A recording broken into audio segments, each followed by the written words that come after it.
Earth, a unique planet, restless and dynamic. Continents shift and clash. Volcanoes erupt. Glaciers grow and recede. Titanic forces that are constantly at work, leaving a trail of geological mysteries behind. One of these mysteries is centered here, in the Grand Canyon in Arizona. Close to 1 billion tons of rock have been carved out of the ground. The canyon left behind could hold all the river water on Earth and still be less than half full. For more than a century, scientists have debated how and when this vast chasm was created. And now, geologists are uncovering fresh evidence of how the Grand Canyon fits into the ever-evolving story of how the Earth was made.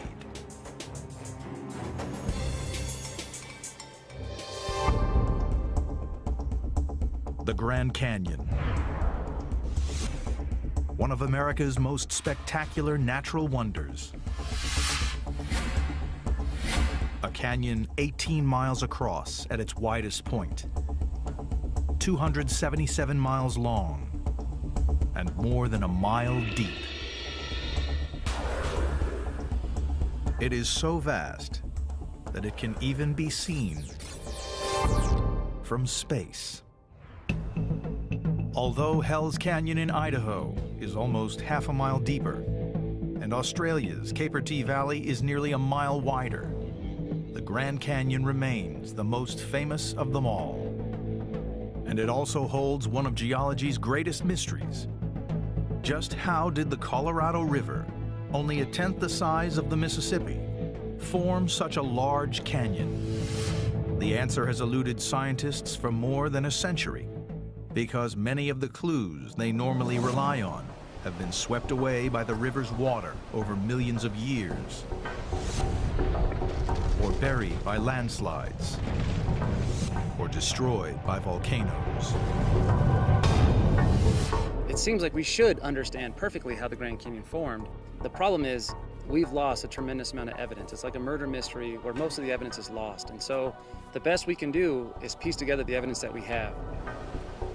Even so, slowly but surely, this geological icon is giving up its most ancient secrets.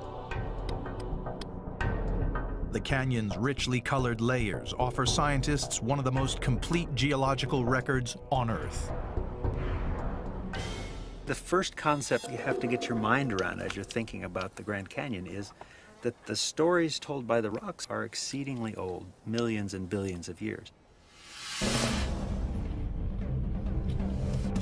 Karlstrom and his team are setting out on a grueling geology field trip along the Colorado River. It won't be an easy ride, because this 1,450-mile-long river packs a punch. More than 800 million gallons of water can flow down the Colorado every hour. More water every second than the average U.S. household uses in a year. Karlstrom is investigating the ancient history of the land that was here before the Grand Canyon even existed. And for that, he needs to identify its oldest rocks. He is following in the footsteps of pioneer explorer John Wesley Powell. In 1869, he was the first man to successfully ride the Colorado through the entire length of the canyon. All of us who work in the canyon as scientists admire John Wesley Powell immensely for his pioneer and scientific exploration of the Grand Canyon. And the questions that he framed are still questions that we work on today. One of Powell's discoveries was these intimidating black rocks at the very base of the canyon. Well, we're deep in the Grand Canyon, right by the Colorado River. You can see these spectacular black rocks. Actually, John Wesley Powell called them ugly black rocks, because for him, these hard rocks made bad rapids, and that was harder on his trip. But for those of us who are interested in the early history of Grand Canyon, these rocks are the bonanza. Powell had no way of dating these rocks, now identified as Vishnu schist. All he could conclude from their appearance was that they had once been molten, deep underground. But Karlstrom has an advantage: modern instruments that can accurately date the rocks by measuring radioactive decay. And the first step in figuring out what happened here in the ancient past is to record when these rocks were created. These rocks are about 1.7 billion years old. It's less than half of the age of the Earth. So we have a great story here in the Grand Canyon of the last almost 2 billion years of Earth history. But Karlstrom needs more information. And these ugly black rocks hold another crucial clue to what this land looked like before the canyon was cut. They can tell him not only when they were formed, but also precisely how deep in the Earth's crust they were made. These tiny stones, embedded throughout the ancient boulders, are literally jewels. Garnets that only form under immense pressure.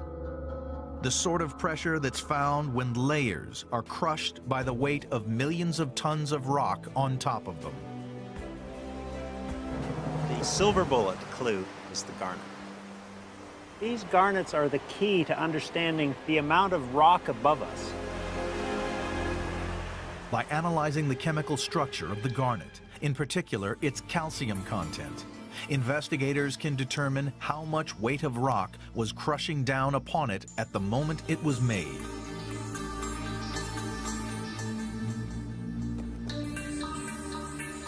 In simple terms, if you analyze the garnet and you see higher calcium content of the garnet, it means you're deeper into a mountain belt, more rocks above you. So we take these garnets back to the laboratory, we cut a very thin section, we put them under an electron microprobe, and the scientific result after this analysis is that we were 6 miles deep beneath the surface of the peaks, which were above us, and that's a long ways. So, nearly 2 billion years ago, before the canyon evolved, ancient mountains 6 miles above sea level stood here, towering peaks as high as the modern Himalayas. Over the next 500 million years, these mountains were worn away by the relentless forces of erosion. Over millennia, the freezing and thawing of ice cracked open the rock of the mountain slopes. Wind and water carried the rock debris down towards the oceans, leaving behind a flat and featureless plain with no sign at all of a canyon. Geologists learn to visualize the way that this place looked in the past. Knowing how to read the texture of the rock, the kind of rock it is, the fossils that are in it, geologists can, it's like a detective story. You can uncover what this place looked like billions of years ago.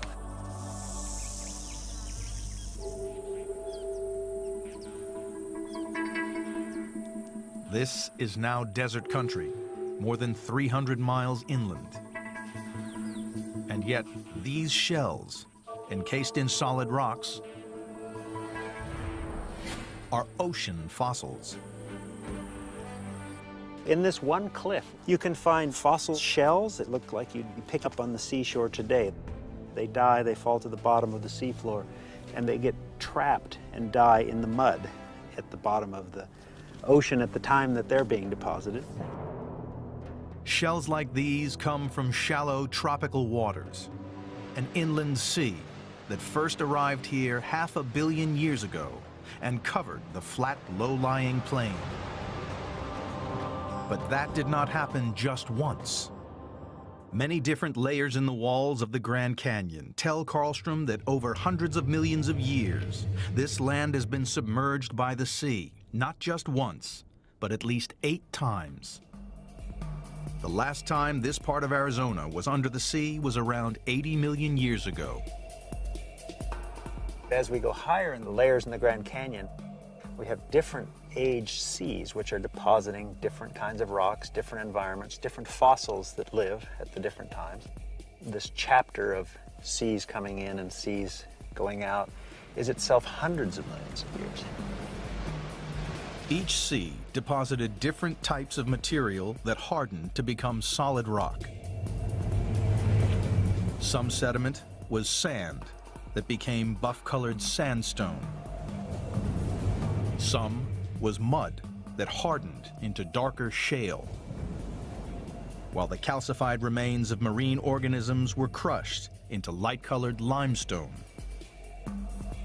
And yet, the dominant color is red.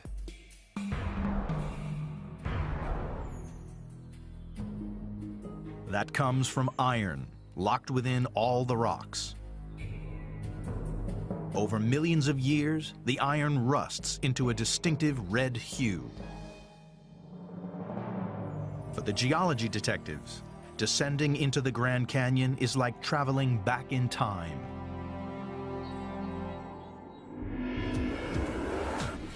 The calcium content inside garnet gemstones reveals that nearly 2 billion years ago, mountains the size of Mount Everest stood where the Grand Canyon is now. Sea fossils exposed in the cliffs show that as late as 500 million years ago, the land was the muddy bottom of an ancient inland sea. The next puzzle for geologists is uncovering which awesome forces transformed that unremarkable flat land into this breathtaking natural wonder of the world. From 1.7 billion years ago to 70 million years ago, the landscape of western Arizona has undergone a series of extraordinary changes. Ancient mountains have given way to prehistoric seas, which have withdrawn to reveal a low-lying flat plain stretching as far as the eye can see. The magnificent gorge of the Grand Canyon does not yet exist.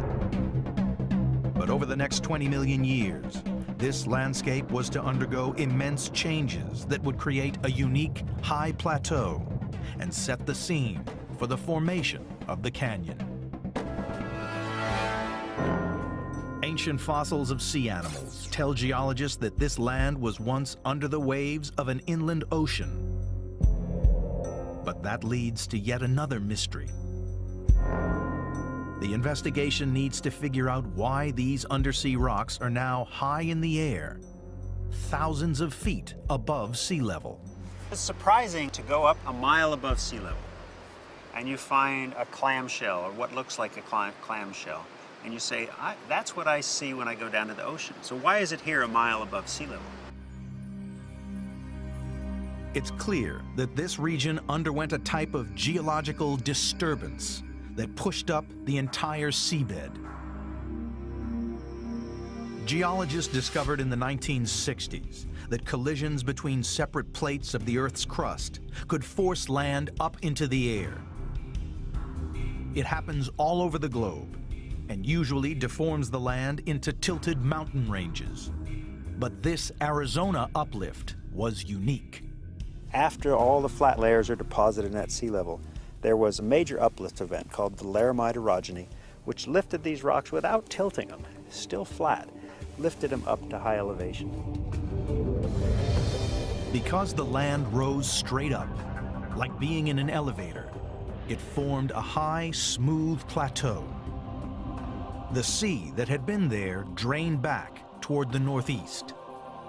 But as of yet, there was no Grand Canyon. The Colorado River, the force that cut the canyon from the rock, had yet to arrive.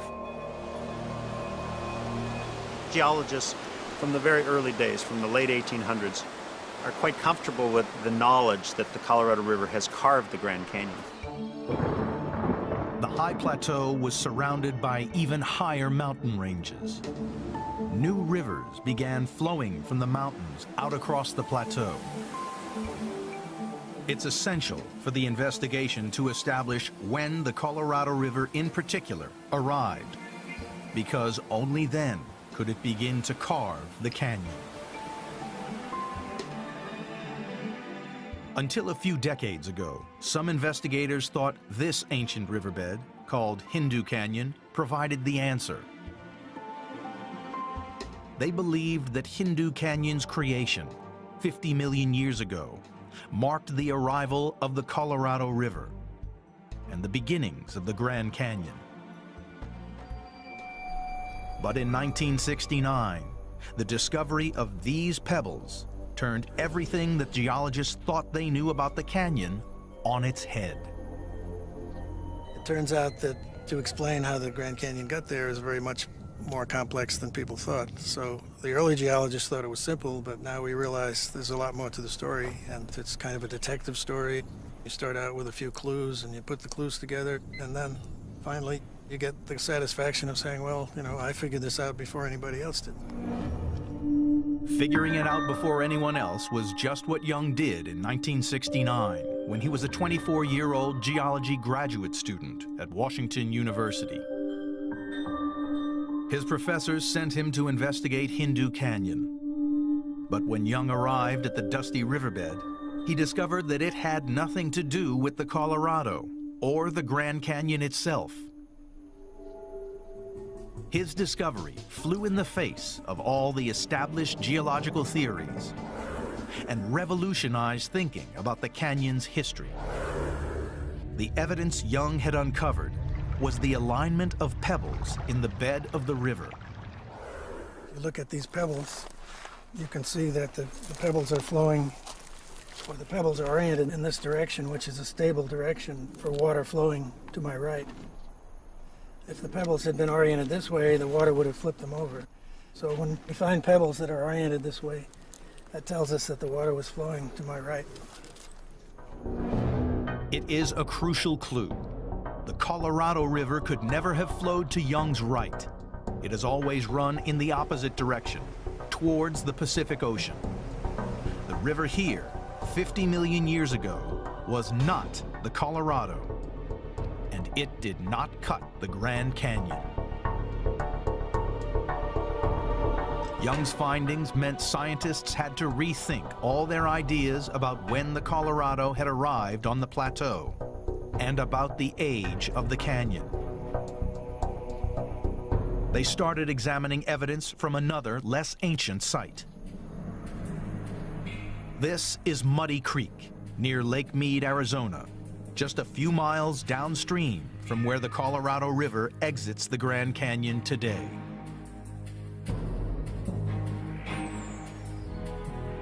The underlying rocks prove that this was once the site of a vast freshwater lake.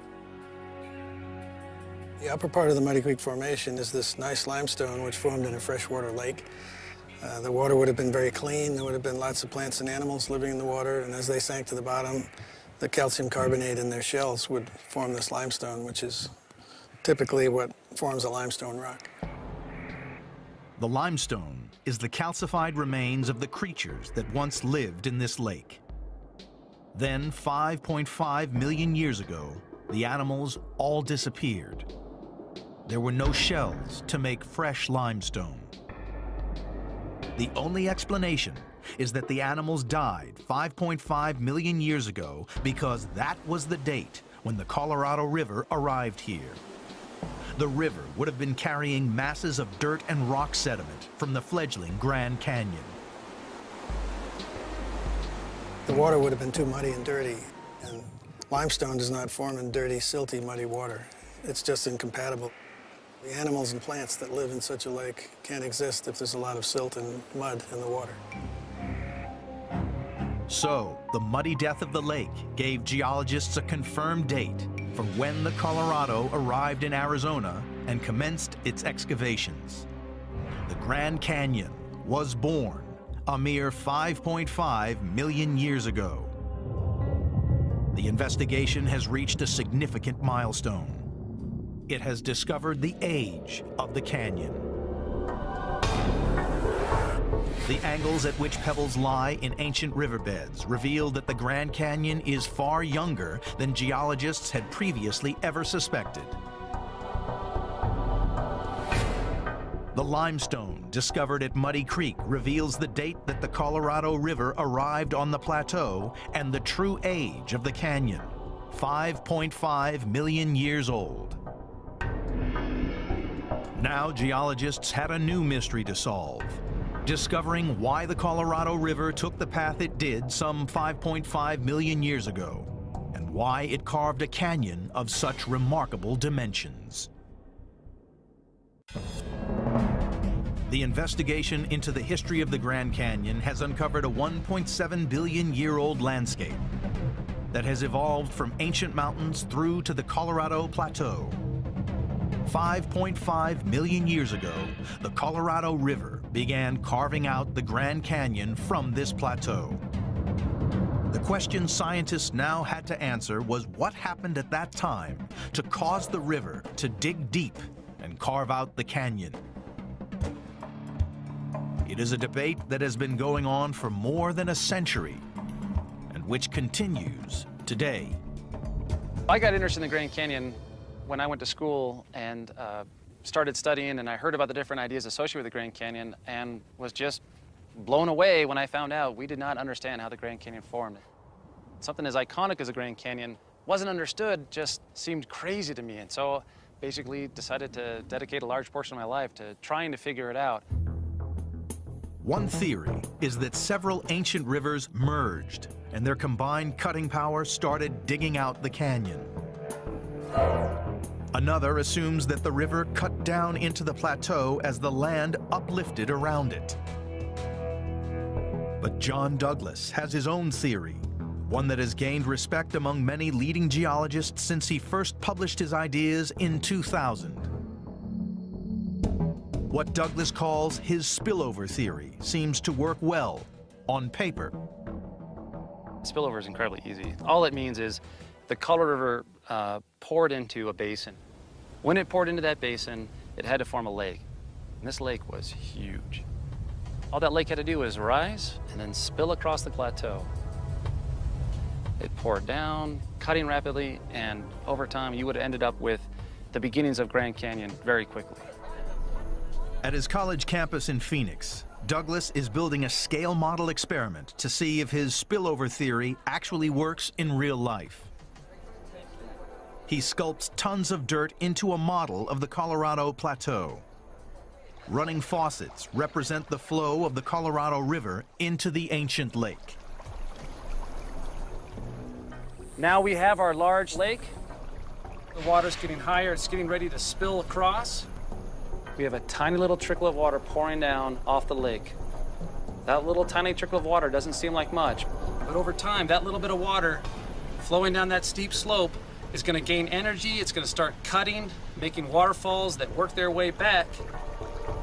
One waterfall has now reached the lake.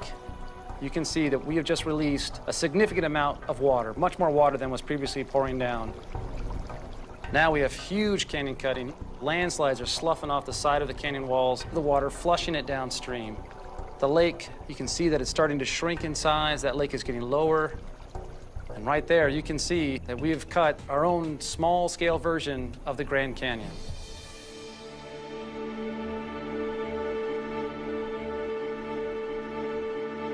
Douglas's experiment proves that the spillover theory works in miniature. But he needs evidence to show that it could have happened on an infinitely bigger scale. Douglas sets out in search of a lake, large enough and old enough to be the source of his spillover flood. He has a prime suspect in mind. This is the site of the ancient Lake Bittahoche, 100 miles to the east of the Grand Canyon. And a clue here on the old lake bed reveals how deep this lake once was. These green clays, which indicate deep lake water, this is the classic evidence for the giant lake necessary for the overflow explanation of Grand Canyon. These green deposits are only created in one specific environment.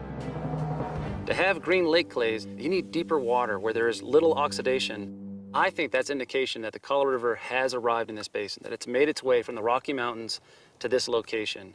And this is its basically stopover point before it eventually spills across to form the Grand Canyon.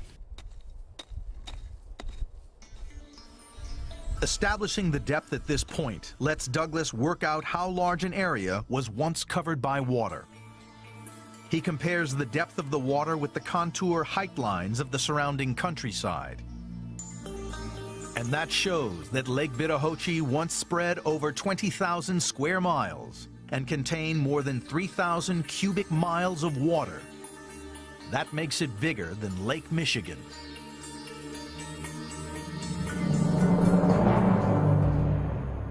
Douglas needs to date the age of this lake.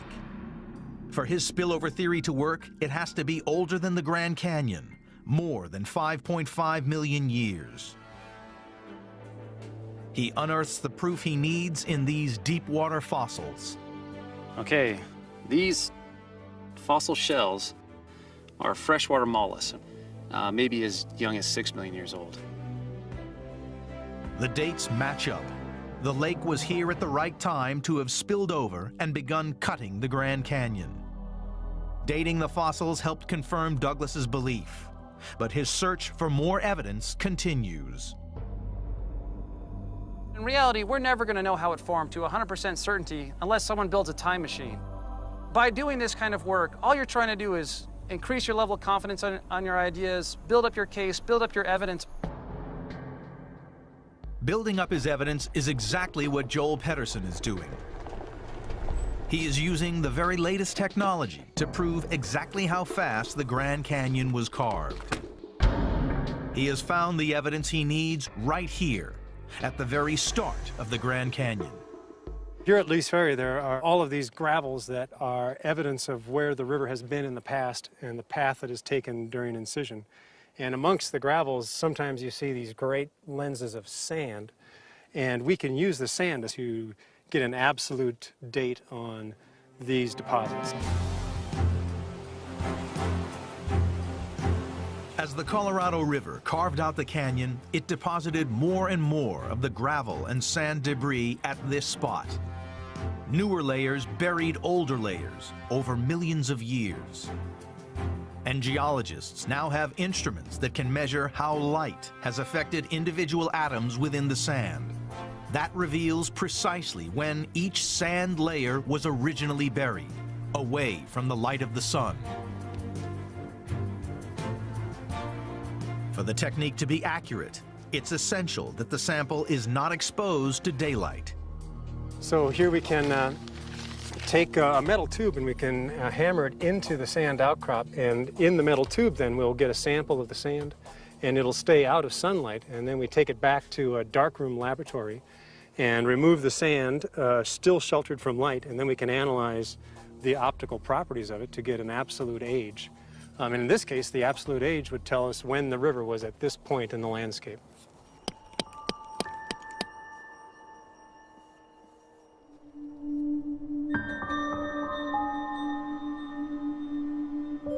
Back at the lab, Pedersen compares multiple sand samples, each from a different depth in the canyon deposits. Discovering the age of each individual layer of sand lets him estimate how rapidly the river has been cutting down through the rocks.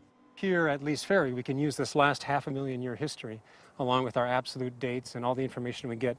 And the rate of canyon cutting here is about 1,000 feet per million years. That's 1 foot in every 1,000 years, a little more than 1 inch every century. It proves that the entire 5,300-foot deep Grand Canyon could have been cut in a little more than 5 million years. In geological terms, the mere blink of an eye. The investigation is assembling evidence on how the Grand Canyon was created. Green clay deposits support the theory that an ancient lake was big enough to spill over and trigger the canyon's creation. Deep water fossils prove that the lake existed 6 million years ago, the right time to have overflowed and cut the Grand Canyon. But proving how the canyon cutting began is only part of the investigation. This is one of the widest and deepest canyons in the entire world. And to discover how it grew so large, geologists will have to examine some of the most dramatic and dangerous features the canyon has to offer.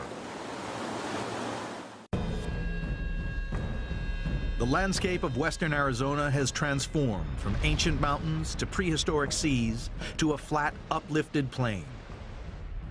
Just 5.5 million years ago, the Grand Canyon was cut through this plateau.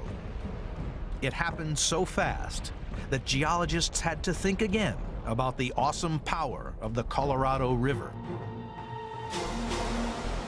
It cuts through rock not by the water wearing it away. You could pour water over rock for a long time and nothing would happen. It's the tools that the river carries. The river carries boulders and sand, and those bump against each other and they eat away at the rock.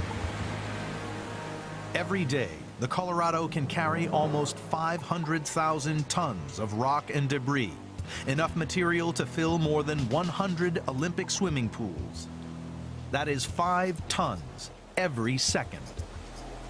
So investigating river erosion is never an easy task, because the powerful flow of the Colorado River has scoured and washed away many of the clues that the rock detectives need. They looked for evidence in the hundreds of rapids that disrupt the river's progress. The swirling rapids are created when flash floods sweep boulders into the river from the many smaller side canyons. The river has to focus a lot of energy at these points to deal with all of the boulders that are coming in. The more coarse boulders and more resistant material that the river has to fight against to accomplish its incision, the steeper it gets. As the water flows over the rapids, it cuts deep into the bedrock below. At this set of rapids alone, the river drops 10 feet. And there are a lot of rapids on this section of the Colorado. So it put all these rapids together in a string through Grand Canyon, and that gives you the overall sort of unusually steep Grand Canyon profile of the river going through it. Gravity and simple physics are at the heart of how the Colorado has carved so much rock so quickly. 5.5 million years ago, the Colorado River was flowing over the steep edge of the plateau that had been pushed up thousands of feet above sea level. The river ran rapidly over the steep downward slope and swept rough, rocky debris along in its wake. An incision formed, digging back into the edge of the plateau. The power of the river to incise as it dropped off that huge escarpment must have been really great. And so the river quickly incised there, and that very steep drop-off of incision would have worked its way back upstream through the Grand Canyon region. It's sort of a waterfall that a few million years later has spread itself out through the length of the river. It is this steep drop-off between the Colorado Plateau and the land beneath it that fuels the Colorado's incredible erosive power. The river begins its life high in the Rocky Mountains in Colorado. For every mile that it travels, the river falls 10 feet. By contrast, the Mississippi River, a river moving 10 times as much water as the Colorado, meanders across a flat landscape. With no steep slope to drive it, the Mississippi can't carve any canyon. But the Grand Canyon is not just steep, it's also wide.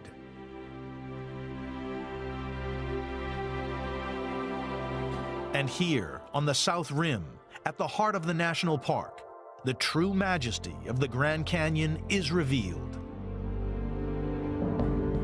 This is where the canyon is at its widest, as much as 18 miles from rim to rim. This landscape appears serene now, but its unique beauty was forged by violent forces.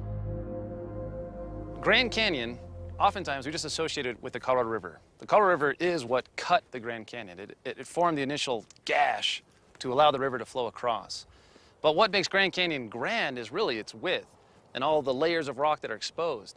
And that isn't only solely tied to the Colorado River. What's happening is this rock that's exposed, it's being beaten on by rain, and the rain gets in there and it weathers the rock and it weakens it. And then because this is so incredibly steep, gravity will act on that material, transporting it deeper down into the river, flushing it back out. And that process just repeats over and over again to allow the canyon to get wider over time. We have classic rock falls that are cascading down onto the black rock in the far distance. Those events are indications that this is actively ongoing canyon widening and retreating from these processes. The fall of these rocks is not a gradual process. This is erosion at its most violent. Very few people are ever going to see Grand Canyon actually change. Like, I've spent numerous nights in Grand Canyon. I've only heard 1 or 2 rocks ever fall. But change will happen, and when it does happen, it happens very rapidly. The rocks fall because both harder and softer rocks are layered, one on top of the other, in the canyon walls. The harder layers are made of limestone and sandstone. These rocks don't weather easily. But the softer shale beneath is made of mud that expands when it rains, causing the shale to crumble away. Those weaker rocks, they weather and retreat back, and they undermine the resistant cliff rocks above that will then fail as dramatic rockfall landslide events, allowing the canyon to increase its width.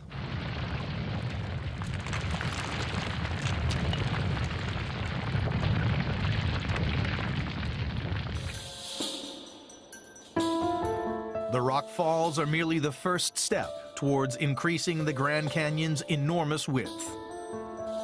Without the help of an accomplice, the entire canyon would fill up with debris. Without the Colorado River, you could not have the Grand Canyon as wide as it is.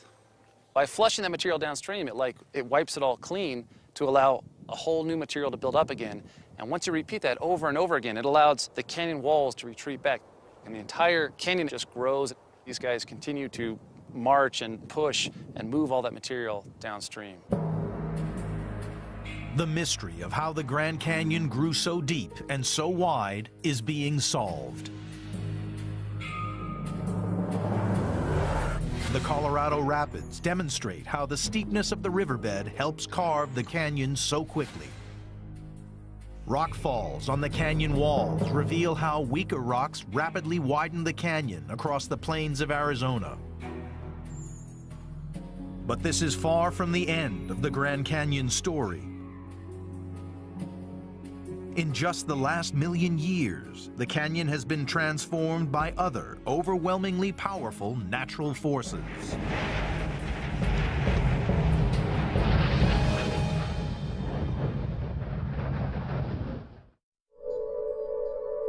Geologists have established that over 1.7 billion years, the Grand Canyon emerged from ancient mountains and prehistoric seas to become one of North America's geological icons. This is a rare look at one of the most remote and secret parts of the Grand Canyon. A series of small cone-shaped mountains line the canyon's edge. And there are flows of black rock running down from each rim. They come from a remarkable era just 725,000 years ago, when the peace of the canyon was shattered by volcanoes.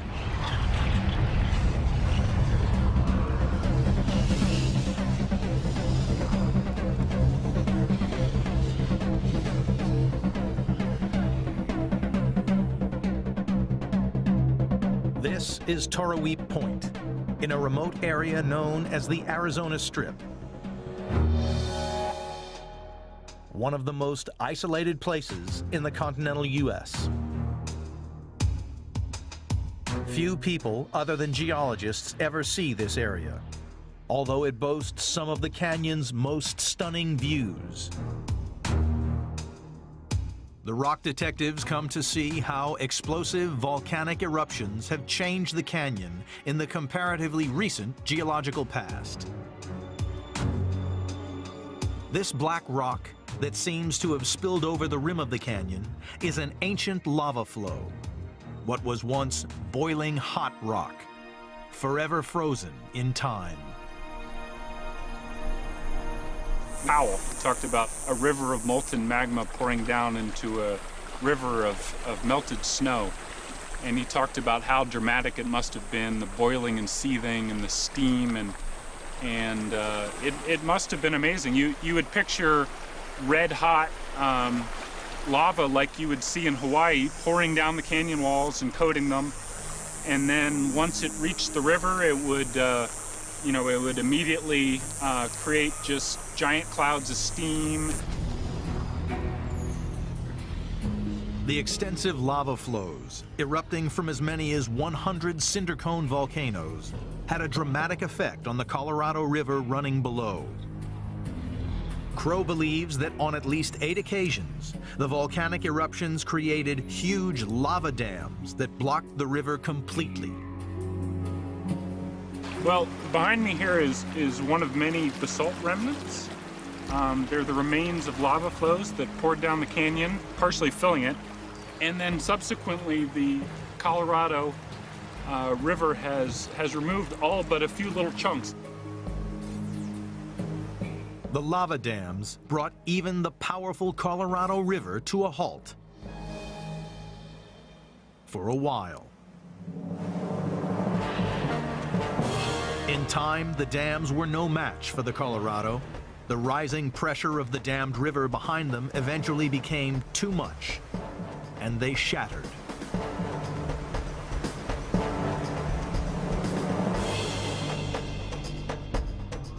This explosive episode has left its mark on the canyon's walls. Today, the cones appear to be extinct and lifeless, although some geologists believe that the volcanoes might not be finished quite yet. The last eruption that sent lava pouring into Grand Canyon probably occurred about 100,000 years ago. There is evidence for an eruption on the rim that didn't actually make it into Grand Canyon that's 1,000 years old. So there's I think a good chance that in the future there may be eruptions here as well. The Grand Canyon's future has yet to be written, but investigators now understand the story of its past. The calcium in the garnet discovered at the base of the canyon reveals the ancient beginnings of this landscape, an immense mountain range. Limestone rocks show that the canyon was only formed 5.5 million years ago. Green clays that can only form in deep water prove that a huge lake, bigger than Lake Michigan, could have been the trigger for this canyon carving. And rock falls from the crumbling cliff faces of the canyon rim are evidence of how the canyon grew to the shape it is today. Geologists have been studying the canyon since the mid-1800s. Yet even after more than a century of investigation, the story is still far from finished.